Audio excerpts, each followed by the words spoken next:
പിന്നെ വന്ന ആരോപണങ്ങൾ മുഴുവൻ എന്താണ്? ഇത് മുഴുവൻ നേരത്തെ അറിയാമായിരുന്നു.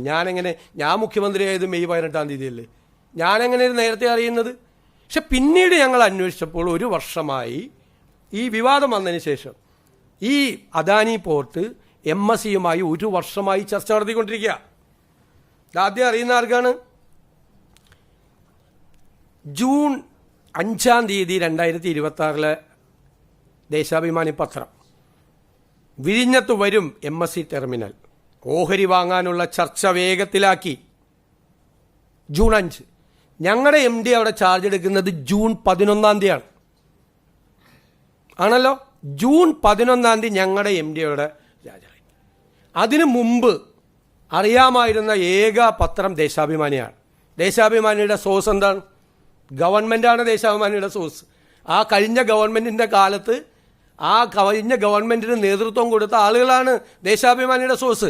നിങ്ങൾക്ക് ഒരു മാധ്യമങ്ങൾക്കും കിട്ടാത്ത വാർത്ത വിഴിഞ്ഞത്ത് വരും. ഞാനിപ്പോഴാണ് കാണുന്നത്, ഇന്നലെയാണ് കാണുന്നത്. വിഴിഞ്ഞത്ത് വരും MSC ടെർമിനൽ, ഓഹരി വാങ്ങാനുള്ള ചർച്ച വേഗത്തിലാക്കി. അപ്പം ഞങ്ങളുടെ MD അവിടെ ചാർജ് എടുത്തതിന് ശേഷമല്ല, അതിനു മുൻപ് അവിടെ MD ഉണ്ടായിരുന്നു, ഗവൺമെൻറ് ഉണ്ടായിരുന്നു, പോർട്ടും മന്ത്രി ഉണ്ടായിരുന്നു. കഴിഞ്ഞ ഗവൺമെൻറ്റിന് അറിയാമായിരുന്നു MSC ആയിട്ടുള്ള. എന്നിട്ടത് ഞങ്ങളുടെ തലയിൽ കൊണ്ട് വയ്ക്കാൻ നോക്കുക. ഇതെങ്ങനെ വന്നു ഈ വാർത്ത? എവിടെ നിന്ന് കിട്ടി ഈ സോഴ്സ്? ദേശാഭിമാനി പത്രത്തിൽ എവിടെ നിന്നാണ് ഈ സോഴ്സ് കിട്ടിയത്? 5-ാം തീയതി MSC വരും. എന്നിട്ട് വേറെ വാർത്ത കൂടിയുണ്ട്. LDF സർക്കാർ സംഘടിപ്പിച്ച വിഴിഞ്ഞം കോൺക്ലേവിൽ MSC കമ്പനിയിലെ പ്രമുഖർ പങ്കെടുത്തിരുന്നു. ഇത് 2025 MSC കമ്പനി നടത്തി, LDF സർക്കാർ സംഘടിപ്പിച്ച വിഴിഞ്ഞം കോൺക്ലേവിൽ MSC കമ്പനിയിലെ പ്രമുഖർ പങ്കെടുത്തിരുന്നു. ഇനി ജൂലൈ 1-ാം തീയതിയിലത്തെ വാർത്ത നിങ്ങളെല്ലാം വാർത്ത കൊടുത്ത ദിവസത്തെ ദേശാഭിമാനിയുടെ വാർത്ത, വിഴിഞ്ഞത്ത് 13,000 കോടി രൂപയുടെ നിക്ഷേപം, MSC ഗ്രൂപ്പ് 49% ഓഹരിയെടുക്കും. അടുത്ത വാചകം കേട്ടോളാം. LDF സർക്കാരിൻ്റെ ദീർഘവീക്ഷണത്തിൻ്റെ വിജയമാണ് വിദേശ നിക്ഷേപം. ഞാൻ എന്താ മറുപടി പറയേണ്ടത്? എന്നിട്ട് പിന്നെ അങ്ങോട്ട് മാറിയിട്ട് ഇത് കടൽ കൊള്ള, സതീശൻ, അദാനി,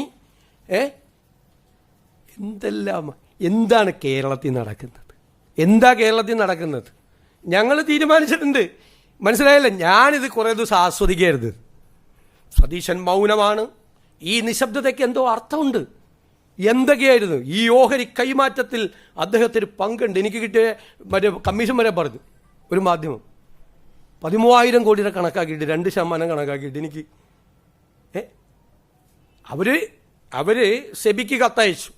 അപ്പം ഞങ്ങൾ അന്ന് വൈകുന്നേരം തന്നെ കത്തയച്ചെന്ന് അറിഞ്ഞാണ് ഇത് ഗവൺമെൻറ്റിൻ്റെ മുൻകൂർ അനുമതി തേടിയിട്ടുള്ള കാര്യമാണ്. അതുകൊണ്ട് ഞങ്ങളുടെ അസംതൃപ്തി അവരെ അറിയിച്ചു. അപ്പോൾ തന്നെ അവർ പ്രയോർ അപ്രൂവലിലെ കത്ത് തന്നു. ഇനി ഞാൻ നിങ്ങളോടൊരു കാര്യം കൂടി പറയാം. ഈ കൺസെഷൻ എഗ്രിമെൻറ്റിൽ ഇപ്പോൾ പറഞ്ഞല്ലോ മോണോപ്പോളി വരും. ഈ കൺസെഷൻ എഗ്രിമെൻറ്റ് പോലും ഒന്ന് വായിച്ചു നോക്കാതെയാണ് പ്രതിപക്ഷ നേതാവ് നിയമസഭയിൽ പ്രസംഗിച്ചത്. MSC കമ്പനിക്ക് കൊടുത്താൽ MSC കമ്പനിയുടെ മോണോപ്പോളി വരും, കോമൺ യൂസർ ഫെസിലിറ്റി ഇല്ലാതാവും, അവിടെ വേറെ ആർക്കും അവിടെ കയറാൻ പറ്റില്ല എന്ന് പറയും. ഞാൻ ആ ഉമ്മൻചാണ്ടിക്കും കെ ബാബുവിനൊരു സലാം കൂടി കൊടുക്കുകയാണ്, ഒരു സല്യൂട്ട്. അവർ ആ കൺസെഷൻ എഗ്രിമെൻറ്റിൽ എഴുതി വെച്ചിട്ടുണ്ട്, ഒരു കോമൺ യൂസർ ഫെസിലിറ്റി ഇല്ലാതാക്കിയ ഗവൺമെൻറ് ഇടപെടാൻ പറ്റും. 581 എഴുതി വെച്ചിട്ടുണ്ട്. കോമൺ യൂസർ ഫെസിലിറ്റി വേണം, ഒരാളുടെ മോണോപ്പൊളി അവിടെ പറ്റില്ല എന്ന്. ഈ ഗവൺമെൻറ് MSCക്ക് ഇത് കൊടുത്താൽ അവിടെ വേറെ ഒരാൾക്ക് ഓപ്പറേഷൻ നടത്താൻ പാടില്ല എന്നാണ് ആരോപണം പറഞ്ഞത്. അത് ഇവർ വന്നാൽ അങ്ങനെ ആവുമെന്ന്. ആ ക്ലോസ് വരെ പ്രൊട്ടക്ട് ചെയ്തിട്ടുണ്ട് ഈ എഗ്രിമെൻറ്റിൽ. കൺസ്ട്രക്ഷൻ എഗ്രിമെൻറ്റ് ഒന്ന് വായിച്ചു നോക്കട്ടെ. എന്നിട്ട് ഈ MSC ആയിട്ടുള്ള ചർച്ച നടത്തിയത് അറിയാം. അവർ വന്നാൽ ഈ LDF ഗവൺമെൻറ്റിൻ്റെ ഒരു ദീർഘകാലമായിട്ടുള്ള ഒരു ഇതാണ്, അവരുടെ വിഷനാണ് MSC വരുന്നത്. ഇതെല്ലാം പറഞ്ഞിട്ട് 24 മണിക്കൂറൊക്കെ മാറ്റി പറഞ്ഞിട്ട് എൻ്റെ നേരെ വിരൽ ചൂണ്ടിയാൽ, ഞാൻ പറയാറുണ്ടല്ലോ ബാക്കി 4 വിരലും സ്വന്തം നെഞ്ചത്തോട്ടാണ് എന്ന് പറഞ്ഞത്. ക്ലിയർ ആയല്ലോ? ആർക്കെങ്കിലും സംശയം ഉണ്ടോ? ഇനി പറഞ്ഞോ, ഏത് സംശയം ചോദിച്ചോളാം. ഒരു കരാർ ലംഘനം ഉണ്ടായിട്ടില്ലല്ലോ. കരാർ ലംഘനം ഓഹരി കൈമാറ്റം നടത്തിയാൽ കരാർ ലംഘനമാണ്. അല്ല, ചോദിച്ചോ. ഓഹരി കൈമാറ്റം നടത്തിയിട്ടില്ലെന്ന്. ഇതാണ് സംഭവം. ദേശാഭിമാനിയാണ്. ഓഹരി കൈമാറ്റം നടത്തിയില്ലെന്ന്. അതാണ് ചോദിച്ചത്.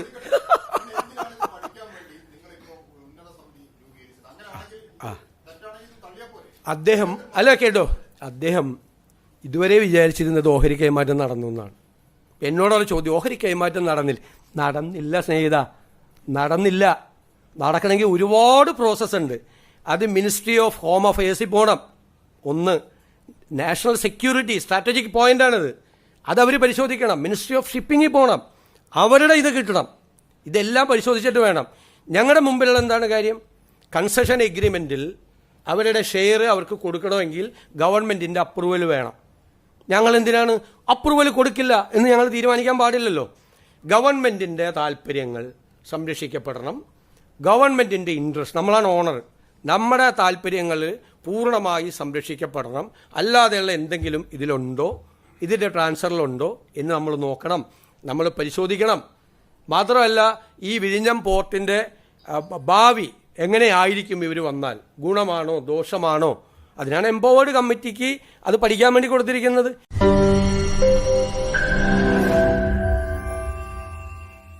ലോകത്തെവിടെയായാലും ഏത് സമയത്തും 24 വാർത്തകളും ഓഗ്മെന്റഡ് റിയാലിറ്റി പാക്കേജുകളും എക്സ്പ്ലെയിനറുകളും വിശദമായി കാണാൻ ഞങ്ങളുടെ യൂട്യൂബ് ചാനൽ നിങ്ങൾക്ക് സബ്സ്ക്രൈബ് ചെയ്യാം.